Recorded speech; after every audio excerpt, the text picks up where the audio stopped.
बोलिए परमपिता परमात्मा की, सदगुरु बंदी छोड़ कबीर साहिब की, सभी संतों की, सभी भक्तों की, सत्संग कराने वालों की, इनके माता पिता की, इनके बाल गोपाल की, गांव नगर बस्ती की, आज के आनंद की, सकल हंस को बंदगी, साहिब बंदगी, सतनाम। तो परमात्मा जिसके हम सब जीव हैं, वो हमेशा यही चाहता है कि हम सब इस जन्म मरण को छोड़ के, इस नाशवान संसार को, जगत को छोड़ के सदा सदा के लिए हम उसके पास, उसके घर पहुंच जाएं। वो हमेशा से यही चाहता है। लेकिन हम इतने ज्यादा आसक्त हो गए हैं दुनिया में कि हमें ये दुनिया छोड़ने में इतना ज्यादा मुश्किल का सामना करना पड़ता है कि हम सोच भी नहीं सकते। हम कहते तो हैं कि पूजा क्यों कर रहे हैं? स्वर्ग में जाने के लिए, ताकि नरकों में ना जाना पड़े। मुसलमान कह रहा है जन्नत में जाने के लिए मैं नमाज पढ़ रहा हूं, ताकि दोजख में ना चला जाऊं। ईसाई कह रहे हैं हेवन में जाना है, हेल में ना पहुंच जाए, इसलिए हम चर्च जा रहे हैं।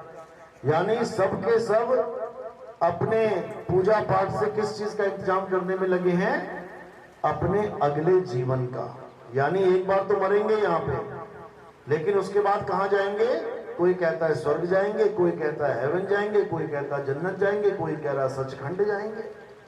लेकिन जब जाने का समय आता है, जब मृत्यु का समय आता है, तो कौन कहता है कि अच्छा जी अब चलते हैं? सब क्या कहते हैं? मैं नहीं जाना चाहता, मम्मी मुझे बचा लो, पापा मुझे बचा लो, कोई अच्छे डॉक्टर को दिखा लो, कोई विदेश में अच्छा डॉक्टर हो उसको दिखा लो, इंडिया में इलाज नहीं हो रहा तो, लेकिन मैं नहीं जाना चाहता।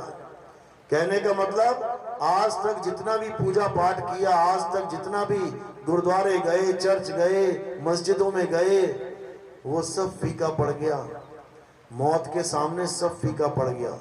कोई भी मरना नहीं चाहता, चाहे सारी उम्र माथे टेकता रहे मंदिरों में जाके, जब अंत समय आएगा तो घबरा जाएगा। नहीं। कारण क्या है? आखिर कारण क्या है? क्यों नहीं जाना चाहते? एक ही कारण है, क्योंकि जो आज तक हमने किया उस भक्ति में इतनी ताकत ही नहीं थी जो तुम्हारे अंदर इतना सामर्थ्य पैदा कर दे कि तुम कहो हां मैंने जाना है। समझ लो, यानी कि जो भी भक्ति तुमने करी वो सत भक्ति नहीं थी। भक्ति तो थी लेकिन सत भक्ति नहीं थी। क्यों? क्योंकि सत भक्ति से ही इंसान के अंदर इतना जुनून पैदा हो जाता है, इतनी खुशी पैदा हो जाती है, अपनी मृत्यु की, अपनी मौत की खुशी होती है कि मैं अब सदा सदा के लिए संसार को छोड़ के जा रहा हूं, अब मुझे किसी मां के गर्भ में आने की जरूरत नहीं है। लेकिन इतना विश्वास कब पैदा होता है? जब तुम्हारे जीवन में सत भक्ति आती है। सत भक्ति समझ लो अच्छे से। तो अब सत भक्ति और असत भक्ति, इसमें फर्क क्या है? इतनी पूजा पाठ किया, हवन यज्ञ किए, नदियों में स्नान किया, फिर भी डर रहे हैं, इसका मतलब अभी सत भक्ति नहीं आई जीवन में। कबीर साहब समझा रहे हैं, जिस मरने से जग डरे मेरे मन आनंद, और मरने पर ही पाइए पूर्ण परमानंद। कहते हैं जिस मृत्यु से लोग डरते हैं, असल में वही आनंद का खजाना है। इतना आनंद है मृत्यु में कि तुम सोच भी नहीं सकते, तुम्हारी सोच खत्म हो जाएगी, इतना आनंद है। लेकिन किसके लिए? जिसको मरने की कला आती है, जिसको पता है कि जब शरीर छोड़ना है तो क्या करना है। जैसे एक बहुत ही गहरा तालाब है, बहुत गहरा। अब गहराई इतनी है कि अच्छे से अच्छा बंदा डरे। 60 साल का बाबा भी पानी में जाए तो वो भी डरे। लेकिन उसी गहरे तालाब में एक 10 साल का बच्चा इतनी खुशी मना रहा है नहाने के बाद। मां कह रही है निकला बाहर, नहीं मम्मी अभी 1 घंटा और, अरे आजा, अरे नहीं अभी 1 घंटा और। वही गहराई वही पानी बच्चे के लिए भी बराबर है और उस बूढ़े के लिए भी बराबर है, लेकिन बूढ़ा डर रहा है और बच्चा आनंदित हो रहा है, मजे कर रहा है। क्यों? कारण क्या है? जो गहराई बूढ़े को डरा रही है 60 साल के, वो बच्चे को खुशी दे रही है। कारण क्या है? कारण बस इतना है कि बच्चे को तैरना आता है और बूढ़े को तैरना नहीं आता। जिसे तैरना नहीं आता अगर वो गहरे पानी में जाएगा तो डरेगा, बचाव बचाव करेगा, और जिसको पानी में तैरना आता है उसके लिए गहराई कोई मायने रखती ही नहीं है, क्योंकि वो तो ऊपर ऊपर तैरेगा। उसको क्या लेना कि ये 10 फुट का है या 10,000 फुट का है, उसको तो ऊपर ऊपर तैरना है। तो इसी प्रकार मौत मृत्यु सबकी आनी है, लेकिन मृत्यु डराती किसे है? मृत्यु तड़पाती किसे है? जिसे मरना नहीं आता। और मृत्यु आनंद किसे देती है? जिसने अपने गुरु से मरना सीख लिया है, उसको ये डरा नहीं सकती। तो कबीर साहब क्या कह रहे हैं? कह रहे हैं मरता मरता जग मुआ और मरना जाने ना कोई, ऐसी मरनी जो मरे और बहु ना मरना होए। कह रहे मरता मरता जग मुआ। तब समझ में आता है कि कितना आसान था कहना कि आएगी तो देखी जाएगी, और जब आ गई है अब हालत खराब हो गई है। यही साहिब समझा रहे हैं कि इससे पहले कि तुम्हारी मृत्यु तुम्हारे सिर पे आके नाचे, तुमने क्या करना है? तुमने मरने की कला सीख लेनी है, जिसे आर्ट ऑफ डेथ कहते हैं। अगर तुमने वो मरने की कला सीख ली तो मौत तुम्हारा कुछ नहीं बिगाड़ सकती। तुम कभी मर ही नहीं सकते, अमर हो जाओगे तुम। अमर तो अभी भी हो, लेकिन भूले बैठे हो, अपने आप को भूले बैठे हो कि तुम अमर हो। तुम्हें बचपन से ही पढ़ा दिया गया है कि बेटा तेरी डेट ऑफ बर्थ इतनी है और एक दिन तेरी मृत्यु हो जाएगी, वो दिन तेरी एक्सपायरी डेट हो जाएगी। ये महा झूठ है। इस संसार में अगर कोई झूठ है तो यही है कि तुम पैदा हुए और एक दिन तुम मर जाओगे, जबकि सत्य क्या है?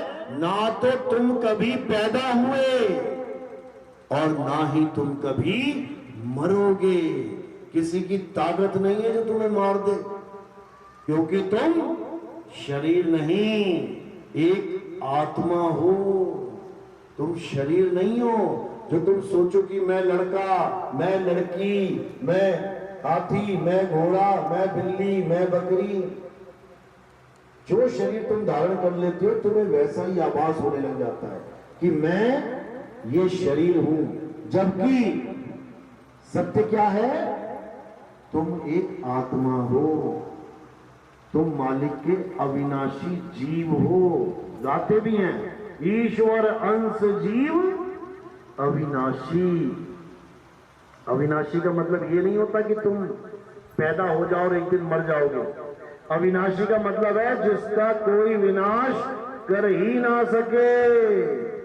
लेकिन दुख के साथ कहना पड़ रहा है कि जो अविनाशी है वही चीख चीख के कहता है मैं मरना नहीं चाहता, मैं मरना। अरे तू चाहेगा भी तब भी नहीं मर सकता, क्योंकि तू अविनाशी है। बस तुम अपने आप को भूले बैठे हो। अब सतगुरु क्या करता है?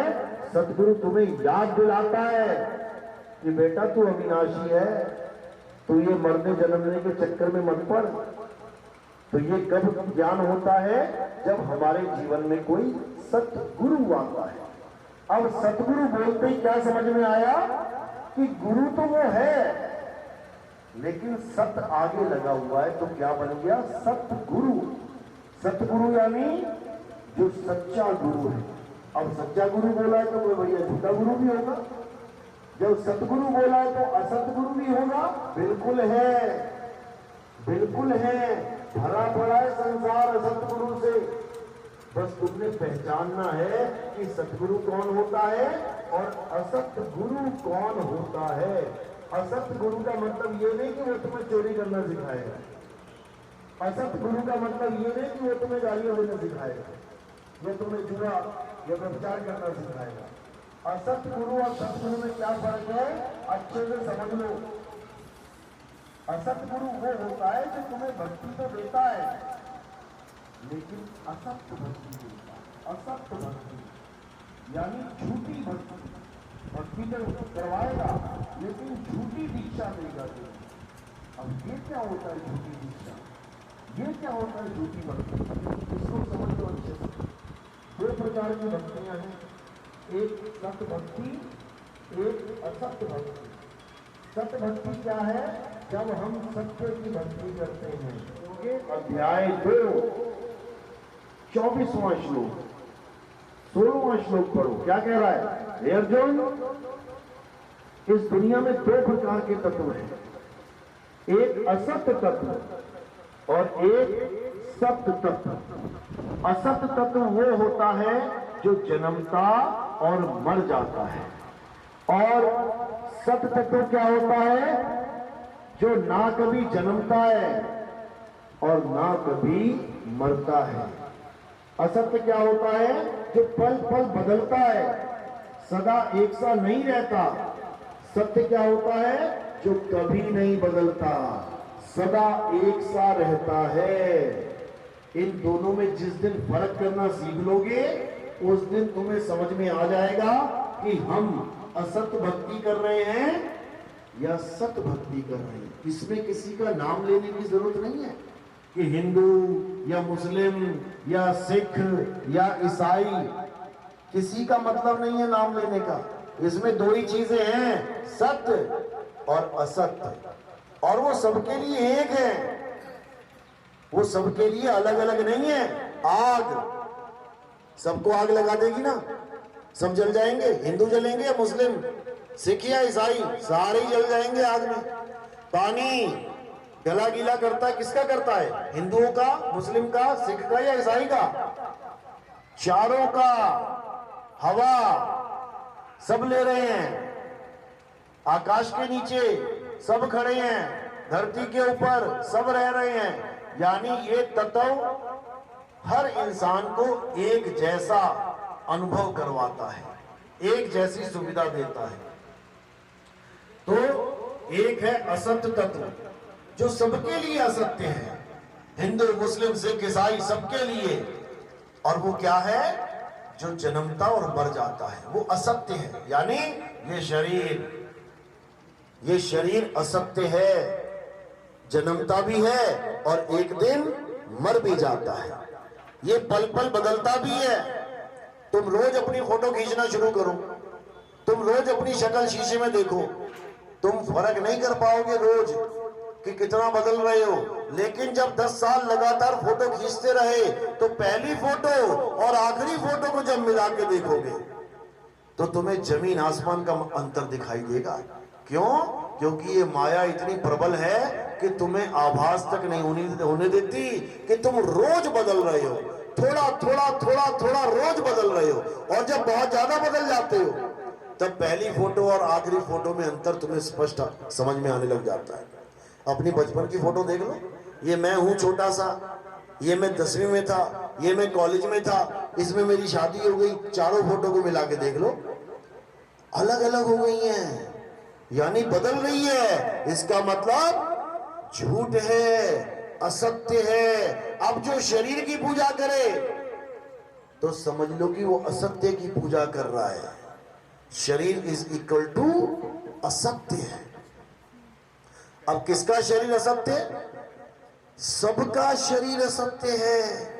अगर कोई किसी के शरीर को भगवान मान के पूज रहा है, नाम नहीं लेंगे किसी का भी लगा लो, अगर तुम किसी भी शरीर को भगवान मान के पूज रहे हो तो वो असत्य की पूजा है, क्योंकि वो पल पल बदल रहा है। वो आया संसार में और चला गया। तो ये असत्य है। अब मंदिर, मस्जिद, गुरुद्वारे, चर्च, इन बिल्डिंगों से लोग प्रेम करते हैं। देखो बदल रही है कि नहीं। पहला दिन नींव खोदी गई, फोटो खींच लो। दूसरे दिन नींव भरी गई, फोटो खींच लो। उसके बाद 1 फुट, 2 फुट, 3 फुट, 4 फुट करते करते रोज फोटो खींचते रहो। देखो रोज तुम्हें बदलाव नजर आएगा फोटो में। इसका मतलब जो चीज बदल रही है वो माया है, असत्य है। अब कोई पेड़ पौधे ले लो जिनकी पूजा करते हैं, कोई पीपल की पूजा करता है, कोई तुलसी को भगवान मान के पूजा करता है। देखो आज हरी है, थोड़े दिनों में सूख गई, पीली पड़ गए पत्ते, बदल गया। और जो बदल जाए वो क्या है? माया है। यानी तुम सारी उम्र माया की ही पूजा कर रहे हो। अभी तक तुम्हें यही नहीं पता लग पाया कि आखिर सत्य है क्या, तो उसकी पूजा कहां से करोगे? कहीं गुरुद्वारे नहीं जाते हम, चर्च नहीं जाते हम, कहीं नहीं जाते हम, बाहरमुखी साधना नहीं करते हैं, तो फिर क्या करते हो? हम अंतर्मुखी साधना करते हैं। अच्छा, बहुत अच्छी बात है। तो कैसे करते हो अंतर्मुखी साधना? हम नाम जपते हैं। अब कईयों को लगता है कि नाम जपना तो सत्य होगा। क्यों? क्योंकि बोला जाता है एक तू सच्चा, तेरा नाम सच्चा। बोलने में भी आता है कि एक परमात्मा सच्चा है और परमात्मा का नाम सच्चा है। इसलिए जो भी नाम जिसको मिलता है पकड़ के जपने लग जाता है। हिंदू है तो राम राम राम राम राम राम राम राम, मुसलमान है तो अल्लाह अल्लाह वाहिगुरु, सिख है तो वाहिगुरु वाहिगुरु, ईसाई है तो गॉड गॉड, यहोवा यहोवा। यानी जिसको जो भी नाम मिला पकड़ के रटने लग गया। क्यों? क्योंकि वो ये सोच रहा है कि जैसे परमात्मा सत्य है वैसे ही नाम भी सत्य है, जबकि ऐसा नहीं है। ये नाम सत्य है या नहीं कैसे पता लगेगा? मीटर से पता लगेगा। मीटर क्या है? जो चीज बदल जाए वो असत्य है, वो माया है। क्योंकि सत्य कभी नहीं बदलता, सत्य कभी नहीं बदलता, एक रस अखंड है वो। तो अब देखते हैं नाम पे कि नाम बदल रहा है कि नहीं, माया है कि नहीं। जैसे हम कबीरपंथी हैं, कबीर साहब के नाम पे ले लेते हैं कबीर। अब जो कबीरपंथी हैं वो इसको जपते हैं, कबीर कबीर कबीर कबीर कबीर। अब वो सोच रहे हैं कि ये नाम सच्चा है, लेकिन ये नाम सच्चा नहीं है। क्यों नहीं है? क्योंकि बदल रहा है। देखो का से शुरू हुआ, बी पे आया, बी से खत्म हुआ, रा पे आया, तो आ गया कबीर, बदल गया। इसका मतलब ये भी माया है, ये नाम भी माया है। इसी को 52 अक्षरी माया बोला गया है ग्रंथों में। ये 52 अक्षरी माया है। जैसे ज्योत निरंजन माया है, ओंकार माया है, रारंकार माया है, सोहम माया है, सतनाम माया है। ये माया के नाम लेके बैठे हैं। क्योंकि जो बदले सो माया। अब माया बदलती है, लेकिन जो सत्य है वो कभी नहीं बदलता। कुछ लोग इन अक्षरों को भी माया कह देते हैं और कहते हैं कि जो असली नाम है वो शब्द है। बहुत अच्छी बात है अगर इतनी बात करते हैं तो। लेकिन देखो माया ने कैसा जकड़ लिया उनको भी। वो एक शब्द की नहीं, वो 5 शब्द की बात करते हैं कि परमात्मा का नाम क्या है? 5 शब्द हैं, 5 आवाजें हैं। कभी शंख की आवाज आ जाएगी, कभी वीणा की, कभी बांसुरी की, कभी मृदंग की, कभी किसी की। इसी को सत्य मान के बैठ गए। जबकि जो बदले सो माया। कानों को बंद करके, आंखों को बंद करके बगुला भक्ति में लगे हुए हैं। कबीर साहब कभी नहीं कहते कि आंख बंद करो, कान बंद करो, भक्ति करो। नहीं, साहिब क्या कह रहे हैं? अरे आंख ना मूंदो, कान ना रूंदो और तनिक कष्ट मत धारो, खुले नयन पहचानो हंस हंस सुंदर रूप निहारो। शब्द निरंतर से मन लागा। शब्द निरंतर, निरंतर मतलब जिसमें कोई अंतर ना हो, जो लगातार एक रस चलता है। शब्द निरंतर से मन लागा और मलिन वासना त्यागी। उठत बैठत कबहु न छूटे, ऐसी ताड़ी लागी। जो असली शब्द है वो ये 5 शब्द नहीं है कि पहले रूहानी मंडल में कोई और आवाज आ रही है, दूसरे में चढ़े गए कोई और आवाज, तीसरे में चले गए कोई। ये माया है, ये अनहद बाजा है। अरे अनहद बाजा जम का थाना, 5 तत्व करे घमसाना। ये 5 तत्वों की 5 आवाजें हैं, ये परमात्मा की आवाज नहीं है। अनहद बाजा विधि विधि बाजे, सार शब्द न्यारी धुन गाजे। अनहद बाजा अलग अलग तरीके से बजता है, लेकिन जो सार शब्द परमात्मा की आवाज है वो एक रस चलती है, अखंड, यानी वो खंडित नहीं होती, बदलती नहीं है कभी। तो कह रहे हैं अखंड साहिब का नाम और सब खंड है। खंड मेर सुमेर, खंड ब्रह्मांड है। यानी परमात्मा का जो सच्चा नाम है उसके अलावा हर चीज खंडित हो जाएगी, नाशवान है, टूट जाएगी, लेकिन परमात्मा का नाम कभी खंडित नहीं होता। तो उसी नाम की महिमा सत्य कहलाती है। सत्य, नानक साहब कह रहे हैं ना, सत्य नाम वाह गुरु, मतलब कि परमात्मा का सच्चा नाम देने वाला मेरा गुरु, उसने मुझे ऐसी वस्तु दे दी कि मेरे मुंह से क्या निकल रहा है, वाह गुरु वाह गुरु वाह गुरु। जैसे आपको कोई बहुत अच्छी चीज मिल जाए तो आपके मुंह से ऑटोमेटिकली क्या निकलेगा, अरे वाह। कोई बढ़िया मीठी चीज खाने को मिल जाए, बहुत अच्छी स्वाद वाली चीज, तो क्या निकलेगा, वाह भाई वाह, क्या चीज बनाई है। इसी प्रकार बाबा नानक के मुंह से निकला वाह गुरु। क्यों निकला? क्योंकि उनको जो वस्तु प्राप्त हुई उसमें इतना आनंद भरा था कि उनके मुंह से वाह वाह निकलने लग गया। लेकिन लोगों ने क्या सोचा कि शायद ये मालिक का नाम जप रहे हैं, तो वो बिना उस वस्तु को प्राप्त किए वाह गुरु करने लग गए। कोई रसमलाई खाता है तो मुंह से निकलता है वाह, लेकिन सामने बैठा आदमी सोच रहा है कि वाह बोलने से मुंह मीठा हो गया, मैं भी बोल लेता हूं वाह वाह वाह। सारी उम्र वाह वाह करते रहो, मुंह मीठा होने वाला नहीं है। क्योंकि वो चीज जिसके कारण वाह मुंह से निकला अभी वो नहीं पता किसी को, बस जपने में लगे हैं, जप के परमात्मा को पाना चाहते हैं, जबकि ऐसा संभव नहीं है। तुम्हें प्यास लगी है, तुम्हें पानी के कितने सारे नाम पता है, जल, वाटर, नीर, तोए, पानी, तुम एक छोड़ो 5 नाम जप लो, तुम्हारा गला गीला हो जाएगा क्या? कभी नहीं होगा।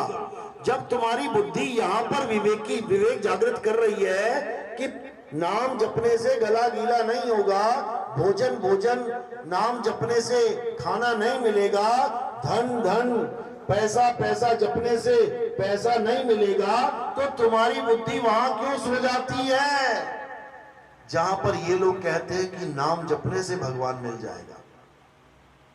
यहां पे तुम धोखे में आ जाते हो, यहां तुम्हारे साथ धोखा हो जाता है, यहां तुम्हें मूर्ख बना देती है ये माया, और तुम्हें सारी उम्र नाम जपवाती रहती है।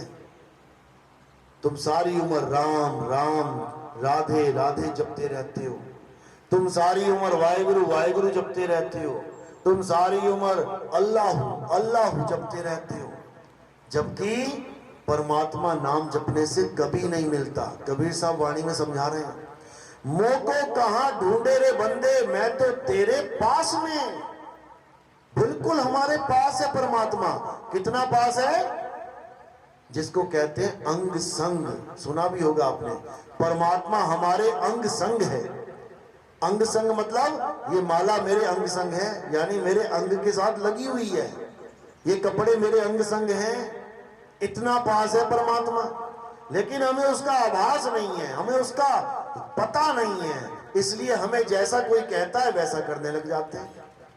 कोई नया बाबा आ गया टीवी में, यूट्यूब में, बोलेगा बेटा परमात्मा चाहते हो? हाँ गुरुजी, राधे राधे जपो। तुम सारी उम्र तुम्हें राधे राधे जपवा देगा। क्यों जपवा देगा? क्योंकि उसको पता ही नहीं है कि नाम जपने से परमात्मा नहीं मिलता, नहीं मिलता। मुंह को कहां ढूंढे रे बंदे, मैं तो तेरे पास में, ना मंदिर में, ना मस्जिद में, ना काबे कैलाश में, ना मैं जप में, ना मैं तप में, ना एकांत निवास में। क्या कह रहे हैं कबीर साहब? कह रहे ना मैं जप में। भूल जाओ कि जपने से तुम्हें परमात्मा मिलेगा, कभी नहीं मिल सकता, लेकिन कुछ तो मिलेगा, बिल्कुल मिलेगा। क्या मिलेगा? तुम्हारा मन शांत होने लग जाएगा कुछ देर के लिए। नाम जपोगे, थोड़ी शांति मिलेगी, दुनियादारी से ध्यान हटेगा, उसके बाद फिर उसी में दौड़ जाएगा। थोड़ी देर की शांति को ये लोग परमात्मा की प्राप्ति मान बैठे हैं, समझ लो। नाम जपने से और क्या होगा? तुम शून्य अवस्था में चले जाओगे, यानी तुम इस बॉडी से ध्यान हटा के शून्य में चले जाओगे। शून्य मतलब जहां पे कुछ नहीं है, साइलेंस, वहां कुछ भी नहीं है, शून्य में चले गए तुम। उससे क्या हो गया? कुछ भी नहीं हुआ। पाना था परमात्मा को और चले गए शून्य में, कुछ भी नहीं हुआ। यानी कि आम का पेड़ और बबूल का पेड़ दोनों पेड़ कहलाते हैं। आम के पेड़ से तुम्हें मीठे मीठे आम मिलते हैं, लेकिन बबूल के पेड़ से भी कुछ ना कुछ तो मिलता होगा। क्या मिलता है? तुम्हें दातुन मिलती है करने के लिए और थोड़ी सी छांव मिल जाती है। तो जो लोग आम प्राप्त नहीं कर पाए, वो बबूल की दातुन और बबूल की छाया से संतुष्ट हो गए कि हमें तो दातुन मिल गई, हमें तो छाया मिल गई, हमें और कुछ नहीं चाहिए। मेरे भाई, परमात्मा उस आम के वृक्ष के समान है जो तुम्हें मीठे मीठे फल देगा, और दातुन कड़वी है। दोनों में भेद है। सत भक्ति में तुम्हें आनंद आएगा और झूठी भक्ति में तुम्हारी हालत खराब होगी अंत में। तो इसी को समझना है।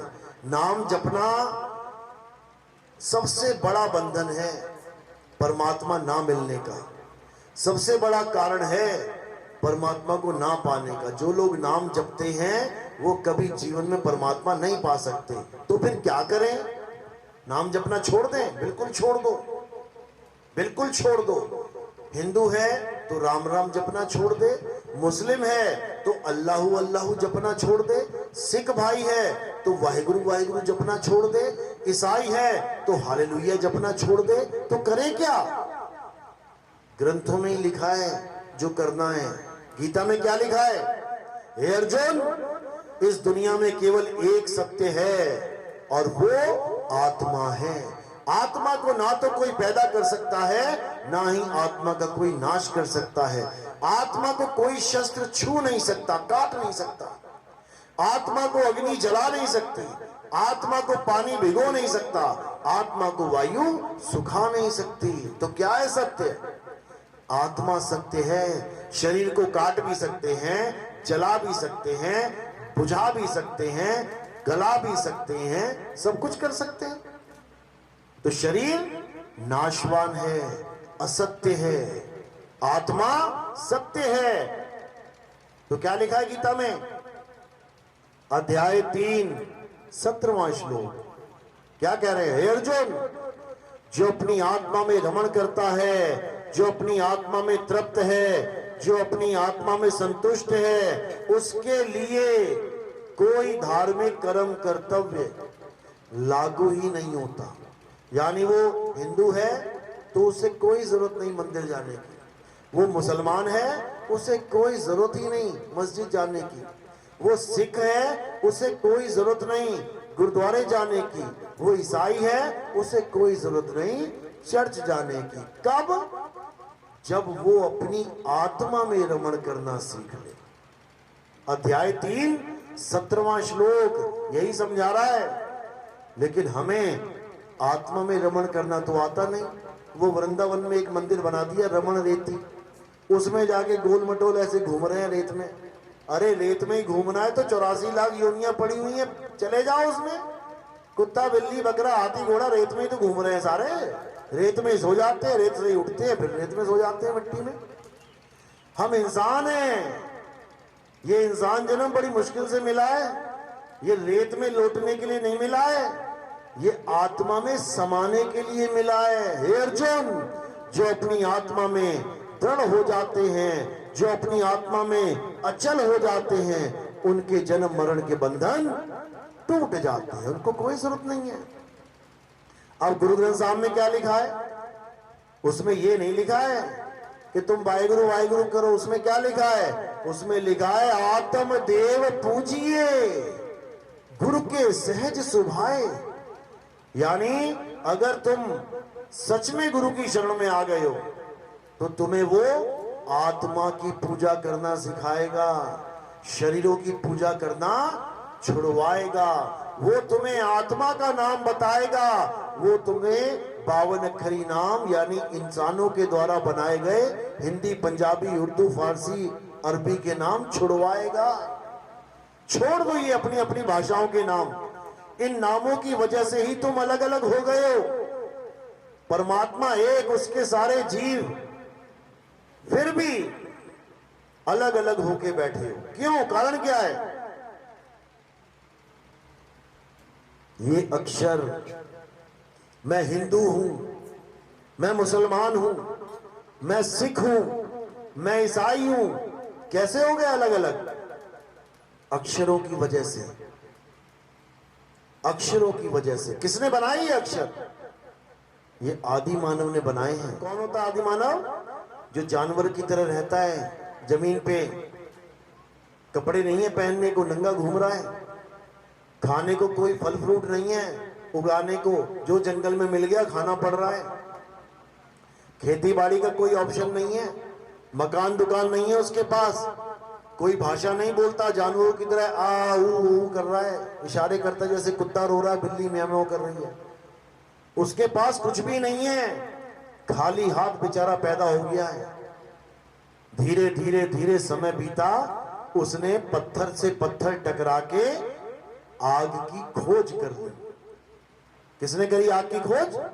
आदि मानव ने। खोज तो कर ली, आग तो प्रकट कर दी, लेकिन अभी उसका नाम नहीं जानता इसका नाम क्या है, क्योंकि उसका नामकरण किया ही नहीं है। क्यों नहीं किया? क्योंकि अक्षर ही नहीं है। बिना अक्षरों के जीवन बिताता है। जैसे गाय भैंस बकरी हाथी घोड़ा बिना नाम रखे एक दूसरे का, बिना नाम जाने सारा जीवन बिता के चले जाते हैं। ऐसे आदि मानव का जीवन था। धीरे धीरे इसकी बुद्धि विकसित हुई, फिर इसने क्या किया? इसने अक्षरों की खोज करी। आग की खोज कैसे करी? दो पत्थरों को टकराने से। अक्षरों की खोज कैसे करी? क्या जंगल में पड़े मिले थे अक्षर? कहां मिले ऐसे अक्षर? मुंह में। ये जो मुंह है ना, इसमें से अक्षर निकलते हैं। तो आदि मानव ने क्या किया? जो जो आवाज उसके मुंह से निकली उसने उसको लिपिबद्ध कर दिया, लिख लिया, उसको एक डिजाइन बना के दे दिया अक्षर रूप। सबसे पहली आवाज कौन सी निकली? हिंदुस्तानी आदि मानवों की आ। तो उसने क्या किया? आ बोल के आ लिख लिया। दूसरी आवाज निकली ई, उसने ई बना के लिख लिया। उसके बाद निकला ऊ, उसने ऊ बना दिया। ए, उसने ए बना दिया। उसके बाद का खा गा चा टा था, सारे अक्षर बना डाले। किसने? आदि मानव ने। और उसके बाद अपनी पूरी कम्युनिटी को, जितने भी लोग एक साथ रहते थे, उनको सिखा दिया कि ऐसे ऐसे ऐसे ये अक्षर हैं, ये इसका मतलब है। उसके बाद अंग्रेजी आदि मानवों ने क्या किया? जो अंग्रेज थे, इंग्लैंड में अमेरिका में रहते थे आदि मानव, उन्होंने क्या किया? उन्होंने भी अक्षरों की खोज करी। कौन से अक्षर खोजे उन्होंने? आ आ ई ई ऊ। कौन से खोजे? ABC।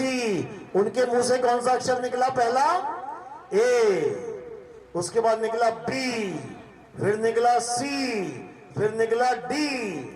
तो हमारे आदि मानवों ने कितने अक्षर खोजे? 52 अक्षर, 52। अंग्रेज आदि मानवों ने कितने खोजे? केवल 26। यानी हम उनसे दुगने विवेकी थे।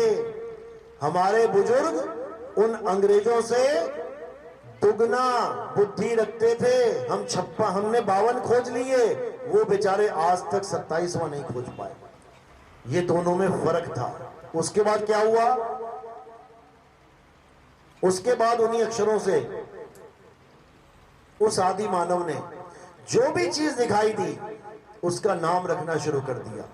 हिंदुस्तानी आदि मानवों ने देखा पेड़ तो उसका नाम रख दिया पेड़। अंग्रेजी आदि मानवों ने क्या रख दिया? ट्री। हिंदुस्तानी आदि मानवों ने देखा सूरज, उसका नाम सूरज रख दिया। अंग्रेजों ने क्या रख दिया? सन। हिंदुस्तानी आदि मानव ने रख दिया चांद, चंद्रमा, उन्होंने रख दिया मून। हिंदुस्तानी आदि मानव ने रख दिया धरती, उन्होंने रख दिया अर्थ। हिंदुस्तानी आदि मानव ने रख दिया आसमान, अंग्रेजों ने क्या रख दिया? स्काई। यानी एक ही वस्तु के अलग अलग नाम रखने शुरू हो गए। और केवल ये दो नहीं, हर भाषा में इन्हीं वस्तुओं के अलग अलग नाम रखे गए। यानी जितनी भाषाएं पैदा हुई उतने ही वस्तुओं के नाम पैदा हो गए, लेकिन वस्तु एक ही थी, एक ही थी। अच्छी बात है, नाम रख दिए, आसान हो गया जीवन। अब क्या हुआ? अब सबसे बड़ी मुसीबत कहां आई? जब उन्होंने उस शक्ति, उस ताकत का नाम रखना शुरू कर दिया जिसको आत्मा कहते हैं, सत्य कहते हैं। हिंदुस्तानी आदि मानवों ने जब सत्य की प्राप्ति करी उसका नाम क्या रख दिया? परमात्मा, ईश्वर, भगवान। अंग्रेजों ने जब उसको प्राप्त किया तो क्या रख दिया? गॉड, यहोवा। मुसलमानों ने, अरबियों ने जब उसको प्राप्त किया तो क्या रख दिया? अल्लाह, कादिर, करीम, खुदा। सिखों ने जब उसको प्राप्त किया गुरुओं ने तो क्या रख दिया? सतनाम, सत श्री अकाल, वाहे गुरु। यानी सबने उस एक सत्य के नाम अपने अपने हिसाब से अलग अलग रख दिए। किसकी वजह से? अक्षरों की वजह से। अच्छी बात है, कुछ नाम रखा, बढ़िया है। लेकिन उसके बाद मुसीबत क्या हो गई? मुसीबत ये हो गई कि हम उन नामों के पीछे लड़ने लगे कि नहीं, अल्लाह सबसे बड़ा है, उसकी पूजा करनी चाहिए। कोई कह रहा नहीं, परमात्मा की पूजा करनी चाहिए। कोई कह रहा नहीं, यहोवा सबसे बड़ा है।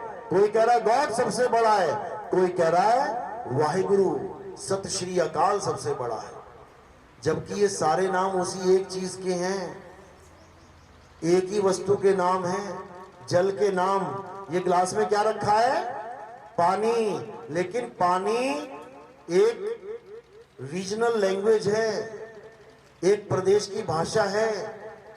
इसी पानी को कोई कहेगा नहीं इसमें वाटर रखा है, इसी को कोई कह देगा नहीं इसमें जल है। तो ये भाषाएं हम सबको अलग अलग करने में लगी हैं। लेकिन जब इसके तत्व ज्ञान में आओगे, जब ये जानोगे कि इसमें तत्व क्या पड़ा है, तो ये सारी भाषाएं किनारे हो जाएंगी।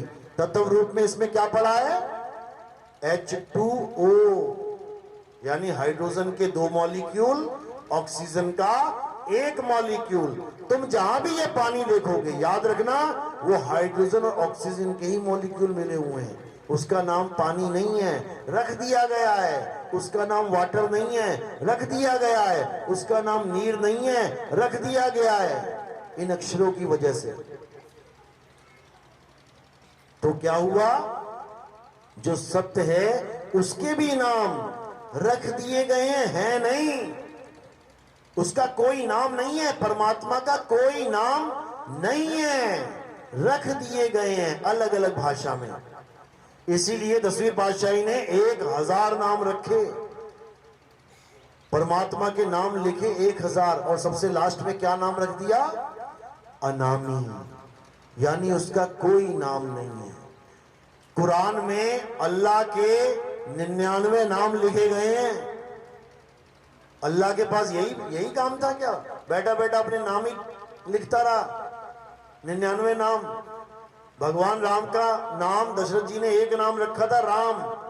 अभी नेट पे सर्च करो भगवान राम के 108 नाम, देखो कितनी लंबी लाइन लग जाएगी। हनुमान जी का एक नाम रखा था उसके माता पिता ने, हनुमान। अभी गूगल पे सर्च करो हनुमान जी के 108 नाम, देखो लाइन लग जाएगी। कौन बना रहा है ये नाम? किसने बना डाले ये नाम? इंसान लगा हुआ है नाम बनाने में। क्यों? क्योंकि उसके पास अक्षर हैं। अब ये अक्षर हटा दो, सारे अक्षरों को खत्म कर दो, अब बताओ क्या नाम है? तुम्हारा क्या नाम है? कोई नाम नहीं। तुम्हारे धर्म का क्या नाम है? कोई नाम नहीं। तुम्हारी जात का क्या नाम है? कोई नाम नहीं। तुम्हारे पंथ का क्या नाम है? कोई नाम नहीं। तुम्हारे भगवान का क्या नाम है? कोई नाम नहीं। इन सारे नामों को अक्षरों के द्वारा पैदा किया जाता है। अगर ये अक्षर ना होते तो कोई नाम नहीं होता। लेकिन भगवान अल्लाह वाहिगुरु गॉड तत्व रूप में फिर भी होता। जैसे ये पानी है, अगर इस दुनिया में इंसान ना होता तो इस पानी का कोई नाम ही ना होता। वरना बता दो, गाय ने इसका क्या नाम रखा है? भैंस ने इस पानी का क्या नाम रखा? हाथी ने इस पानी का क्या नाम रखा? रोज पीते हैं ना, सब पीते हैं इस पानी को, लेकिन इंसान के अलावा किसी ने इसका कोई नाम नहीं रखा और ना ही रख पाएगा। क्यों? क्योंकि इंसान के पास अक्षर हैं। वो अक्षरों के द्वारा इसके नाम रख लेता है। कभी इसने राम रख लिया, कभी इसने श्याम रख लिया, कभी इसने हनुमान रख लिया। सारे नाम क्यों रखे? अक्षरों की वजह से। तो सच्चा गुरु क्या करता है? सच्चा गुरु तुम्हें 2 अक्षरों का भेद बताता है। कौन कौन से 2 अक्षर? एक ये मुंह से बोले जाने वाले अक्षर, और दूसरा अक्षर अविनाशी आत्मा को कहते हैं अक्षर। शर यानी नाशवान, आगे आ लग गया यानी अक्षर अविनाशी। यानी सच्चा गुरु तुम्हें 2 प्रकार का भेद समझा देता है। एक तो असत्य भक्ति का और एक सत्य भक्ति का। असत्य भक्ति क्या है? ये अक्षरों का जो इंसानों ने बनाए हैं, इसको जपना असत्य भक्ति है। और सत्य भक्ति क्या है? जो आत्मा है, जिसको इंसान नहीं बना सकता, उसको जान लेना सत्य भक्ति है। तो कह रहे हैं वाणी में, सोई गुरु पूरा कहावे, जो 2 अक्षर का भेद बतावे, एक छुड़ावे एक लखावे, तब प्राणी निज घर को जावे। यानी सच्चा गुरु क्या करेगा तुम्हें? वो तुम्हें कभी कोई नाम जपने को नहीं देगा, कभी नहीं। वो चाहे किसी धर्म का क्यों ना हो, वो चाहे किसी जात पात का क्यों ना हो, वो कभी तुम्हें नाम जपने को नहीं देगा। बल्कि जो नाम तुम जप रहे होगे ना, उसको भी छुड़ा देगा। सोई गुरु पूरा कहाए, 2 अक्षर का भेद बताए, एक छुड़ाए, छोड़ दे इसको। राम राम जप रहा है, छोड़ इसको। अल्लाह अल्लाह जप रहा है, छोड़ इसको। वाहिगुरु वाहिगुरु जप रहा है, छोड़ इसको। गॉड गॉड यहोवा यहोवा जप रहा है, छोड़ इसको। तो पकड़े क्या? हे अर्जुन, जो अपनी आत्मा में दृढ़ हो जाता है, जो अपने आत्मा को जान जाता है, जिस आत्मा की वजह से तुम्हारे मुंह से सारे नाम निकल रहे हैं, तुम्हारे मुंह से जय श्री राम, अल्लाहू अकबर, सत श्री अकाल, तुम्हारे मुंह से गॉड यहोवा यीशु, जितने भी नाम तुम्हारे मुंह से निकल रहे हैं, किसकी वजह से? आत्मा की वजह से। तो जिसकी वजह से नाम निकल रहे हैं, उस वजह को तो जान नहीं पा रहा है, और जो नाम पल पल निकल के खत्म होते जा रहे हैं, उसको पकड़ के सत्य मान के बैठ गया है। यही अज्ञान है, इसी को समझना है।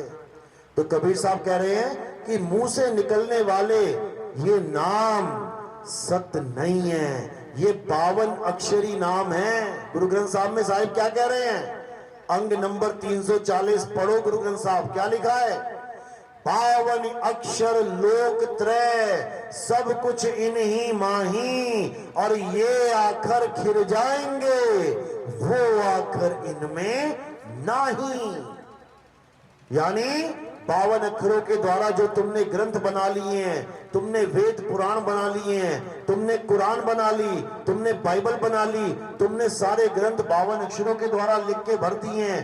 अब तुम उन्हीं अक्षरों में से चंद अक्षर जप के परमात्मा को पाना चाहते हो, कभी नहीं मिलने वाला। तो क्या करना है? अब वो अक्षर छोड़ देने हैं और उस अविनाशी तत्व को जानना है जिसे आत्मा कहते हैं। आत्मा का नाम सुना है सबने? आत्मा का नाम सबने सुना है ना? अपनी अपनी आत्मा लेके आए हो, घर तो नहीं छूट गई किसी की? चेक कर लो एक दूसरे का हाथ लगा के, है आत्मा? हाँ, कैसे पता लगा? क्योंकि वो हिल रहा है, वो हंस रहा है, वो बोल रहा है, वो चल रहा है, खा रहा है, पी रहा है, इसका मतलब आत्मा है। लेकिन आत्मा है कैसी? काली है, गोरी है, गोल है, मटोल है, टेढ़ी है, तिरछी है, लंबी है, छोटी है, नाटी है, कैसी है आत्मा? ये तुम कभी सपने में भी नहीं सोच सकते। जबकि 24 घंटे तुम्हारे साथ आत्मा है। कितने कितने घंटे रहती है तुम्हारे साथ आत्मा? शिफ्टों में काम करती है क्या? पार्ट टाइम जॉब या फुल टाइम? हमेशा रहती है तुम्हारे साथ। 24 घंटे तुम और तुम्हारी आत्मा एक साथ रहते हैं। लेकिन तुम कभी जीवन में ये पता ही नहीं कर पाओगे कि मेरा शरीर चल कैसे रहा है, आत्मा मुझे चला कैसे रही है। जैसे ये पंखा चल रहा है ना, इसका मतलब करंट है, और ये रुका हुआ है, इसका मतलब इसमें करंट नहीं है। बस यही भेद है आत्मा का। अगर तुम खा रहे हो, पी रहे हो, चल रहे हो, तुम्हारा दिल धड़क रहा है, सांसें चल रही हैं, इसका मतलब आत्मा तुमसे कनेक्टेड है। शरीर के साथ आत्मा कनेक्टेड है। और जैसे ही आत्मा ने शरीर को छोड़ दिया, अब मुंह से एक अक्षर नहीं निकलेगा, अब एक उंगली नहीं हिल पाएगी, अब कुछ नहीं हो पाएगा, लाश की तरह गिरा पड़ा है पूरा शरीर। और लोग क्या करेंगे? जो तुम्हें खूब प्यार करते हैं, मेरा बेटा, मेरी बेटी, मैं बिना बेटे के जी नहीं सकती, मैं बिना बेटे के मर जाऊंगी, उस बेटे को उठा के कहां रख देंगे? चिता के ऊपर, आग के ऊपर। यानी अगर कोई तुमसे प्यार कर रहा है तो क्यों कर रहा है? क्योंकि आत्मा है। और कोई तुम्हें जला रहा है, क्यों जला रहा है? क्योंकि आत्मा अब तुम्हारे साथ नहीं है। इसलिए जितने भी रिश्ते नाते हैं सब आत्मा से आत्मा के हैं, शरीर से किसी का कोई रिश्ता नहीं है। आत्मा चली गई, रिश्ता खत्म। कहते भी हैं पापा हमें छोड़ के चले गए। अरे सारी उम्र तो इस शरीर को पापा पापा करता रहा, तो चले कहां गए? लेटे तो हैं। लेकिन सबको समझ में आ गया कि ये पापा नहीं है, ये उनका मृत शरीर है। पापा जी तो चले गए, सुबह 4 बजे निकल गए। तो उसी आत्म ज्ञान को समझना है जिसको जानने के बाद और कुछ जानना शेष नहीं रह जाता। गुरु ग्रंथ साहब में क्या लिखा है कि आत्म में राम, राम में आत्म, छीनस गुरमुख विचार। अगर तुम सच में राम को पाना चाहते हो, वो कहां छुपा बैठा है? तुम्हारी आत्मा में बैठा है वो। और तुम उसे कहां ढूंढ रहे हो? मंदिर, मस्जिद, गुरुद्वारे में ढूंढ रहे हो। घी कहां छुपा बैठा है? रोटी के ऊपर घी लगाते हो ना, वो घी कहां छुपा होता है? वो पेड़ पे लगता है क्या, या जमीन खोद के मिलता है? कहां छुपा है वो? दूध में छुपा है, दूध में घी छुपा है। अब दूध तुम्हारे पास भरपूर है, लेकिन तुम घी ढूंढने मार्केट में जा रहे हो, घी ढूंढने जंगल में जा रहे हो, घी ढूंढने रेगिस्तान में जा रहे हो, तो तुम्हारा कल्याण नहीं होगा। वो घी तुम्हें कभी नहीं मिलेगा। वो घी तुम्हें कब मिलेगा? जब तुम ऐसा गुरु धारण कर लो जो दूध से घी निकालना जानता है, वो तुम्हें सिखा देगा।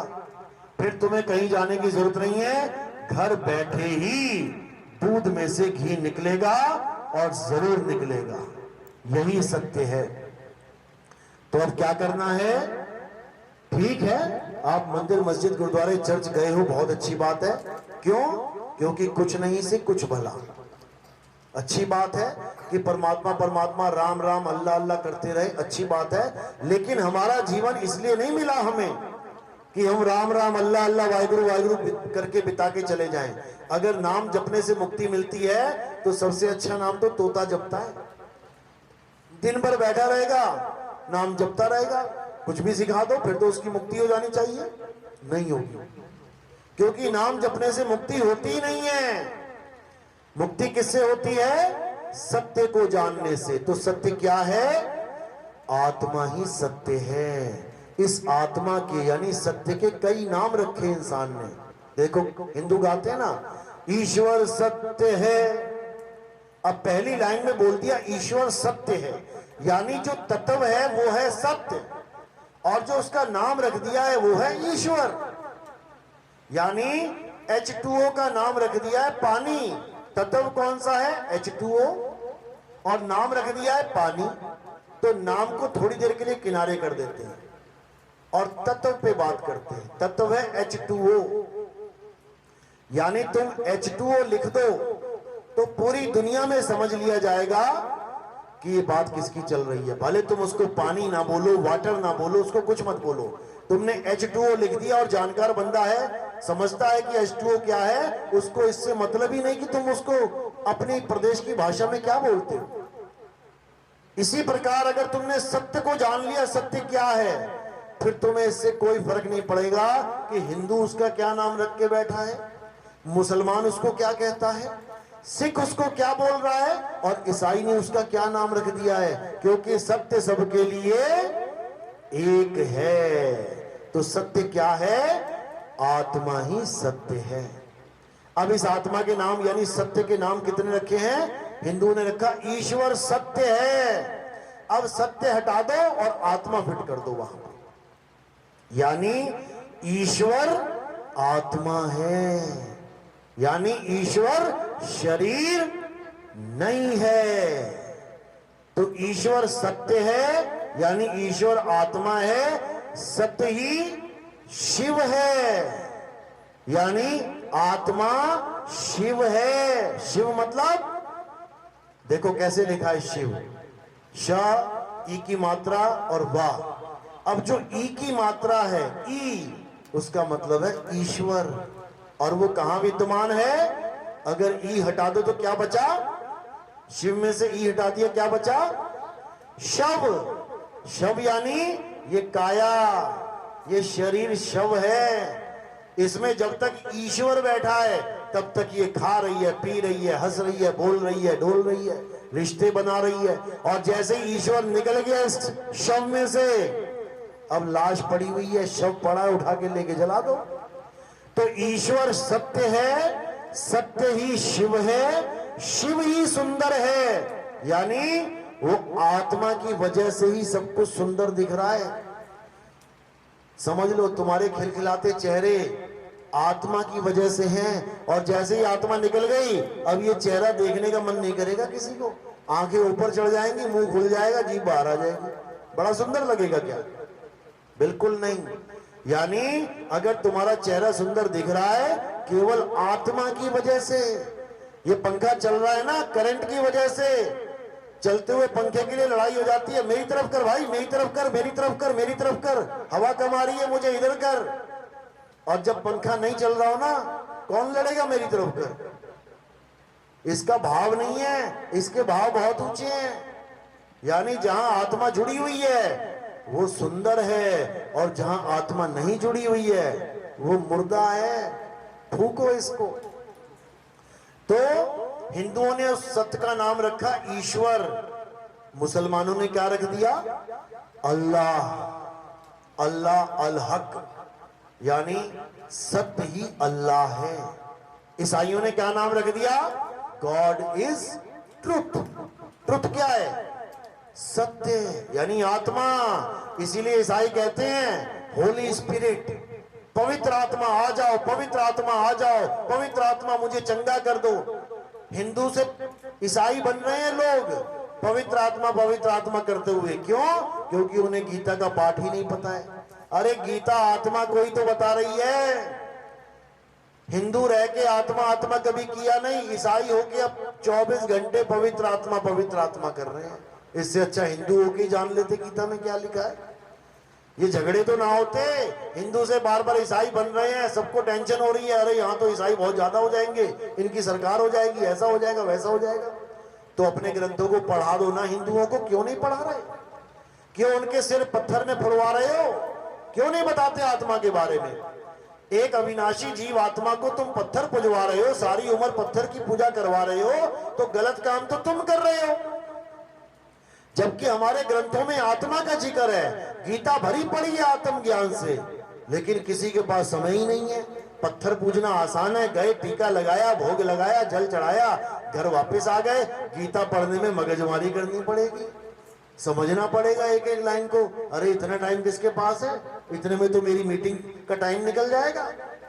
पैसा कमाने में लगे अच्छी बात है, लेकिन जिस असली काम के लिए, असली मुद्दे के लिए ये इंसान जन्म धारण करके आए हो ना, उसे मत भूल जाना। कोई लड़का कनाडा चला गया पढ़ाई करने के लिए, अच्छी बात है, जमीन रख दी, गिरवी रख दी, अच्छी बात है, लेकिन बाहर जाके पब डिस्को पार्टीज में ऐसा उलझ गया, भूल ही गया कि यहां करने क्या आया था। पढ़ाई वढ़ाई गई साइड में और पूरे ऐश कर रहा है। उसके बाद जब उसका समय खत्म हो जाएगा और घर वापसी हो रही होगी और पिताजी कह रहे होंगे बेटा कर्जा बहुत हो गया है, डिग्री लेके आ। अब वो कहेगा पिताजी पढ़ाई तो मैंने की नहीं, मैं तो मौज मस्तियां करके आ गया। तो पिताजी बड़ा खुश होगा क्या? लठ उठा के मारेगा। इसीलिए हम लोग डरते हैं मरने से। क्यों? अब पिताजी पूछेंगे बेटा करने क्या आया था, वो तो किया नहीं और पता नहीं क्या क्या करके जा रहा है। तो इसीलिए कबीर साहब ने कहा, अरे जल में मीन प्यासी, मोहे देखत आवे हासी, आत्म ज्ञान बिना नर भटके, कभी काबा कभी काशी। आत्म ज्ञान के बिना हम सब भटक रहे हैं। कहां भटक रहे हैं? हिंदू मंदिरों में भटक रहा है, मुसलमान मस्जिदों में भटक रहा है, ईसाई चर्च में भटक रहा है, और हमारे जितने भी धार्मिक स्थल हैं देखो भरे पड़े लोग भटक रहे हैं। किसके कारण? आत्म ज्ञान ना होने के कारण। अगर आत्मा का ही एक पर्यायवाची नाम है नाम, लेकिन लोगों ने नाम को क्या समझ लिया? अक्षर। इसलिए आत्मा के आगे सत्य लगाना पड़ रहा है, उस नाम के आगे सत्य लगाना पड़ रहा है। सतनाम यानी सच्चा नाम यानी आत्मा, और झूठा नाम यानी अक्षर। अब अक्षरों को किनारे करना है और अपनी आत्मा को जानना है। जब आत्मा को जान लोगे तब तुम्हारा परमात्मा तुम्हारे अंदर विराजमान ही दिखाई देगा तुम्हें। कैसे? ज्यों तिलमाही तेल है और ज्यों चकमक में आग, तेरा साईं तुझ में है, जाग सके तो जाग। तो अपने साईं को अपने अंदर ढूंढना है। वो साईं कहीं बाहर नहीं है, वो तुम्हारी आत्मा में विराजमान है। इसीलिए आत्मा अजर अमर अविनाशी है। चलो आज का सत्संग यही समाप्त करते हैं, और आगे का सत्संग आप YouTube चैनल पे देख सकते हैं, सुन सकते हैं। आपने टाइप करना है नितिन दास के सत्संग, आपको हजारों सत्संग मिल जाएंगे वहां पे। सुनते जाओ, समझते जाओ और अपनी आत्मा का कल्याण करो, इस जीवात्मा का कल्याण करो, आत्म ज्ञान को प्राप्त करो और जन्म मरण के बंधनों से सदा सदा के लिए मुक्त हो जाओ। तो इसी के साथ मैं वाणी पे विराम देता हूं। अब आरती होगी। हमारे यहाँ आरती किसकी होती है? हमारे यहाँ आरती किसी मूर्ति की, फोटो की, कैलेंडर की नहीं होती। हमारे यहाँ आरती होती है आत्म देव की। हमारे यहाँ आरती होती है आत्मा की। तो आत्मा की आरती कैसे करेंगे? थोड़े से फूल लेंगे, ये फूल मेरे सिर के ऊपर रखेंगे। यहाँ पर सिर के ऊपर क्यों रखे? क्योंकि हमारा जो शरीर है वो कहां से कहां तक है? वो पैर के अंगूठे से लेके कहां तक जा रहा है? सिर की चोटी तक जा रहा है। यानी पैर के अंगूठे से लेके सिर की चोटी तक ये सारा शरीर है, नाशवान शरीर है। तो हमने फूल कहां रखे? नाशवान शरीर से परे, यानी ये किसको समर्पित हो जाते हैं? ये आत्मा को, आत्म देव को समर्पित हो जाते हैं। तो हमारे यहाँ आत्मा की पूजा होती है, आत्मा की आरती होती है, जड़ वस्तुओं की नहीं। तो अब आरती होगी, आरती के बाद प्रसाद ग्रहण करके ही जाना है आपने, और जो कोई नाम दीक्षा लेने आया है तो वो अंदर मिल सकता है। तो अब आरती होगी, सबने खड़े हो जाना है और धीरे धीरे करके एक एक करके आना है। क्या करना है? फूल उठा के मेरे सिर पे रखना है और केवल नमस्कार करके आगे बढ़ जाना है। जो प्रचार प्रसार में योगदान करना चाहेगा, कोई सेवा देना चाहेगा, तो उसका स्थान कहाँ है? केवल चरणों में। संतों के पैरों में माया का स्थान है। कोई भी सेवा देनी है तो पैरों में देनी है, और फूल रखना है तो सिर के ऊपर रखना है, और नमस्कार करके आगे बढ़ जाना है। भीड़ में नहीं आना है, धीरे धीरे करके आराम से।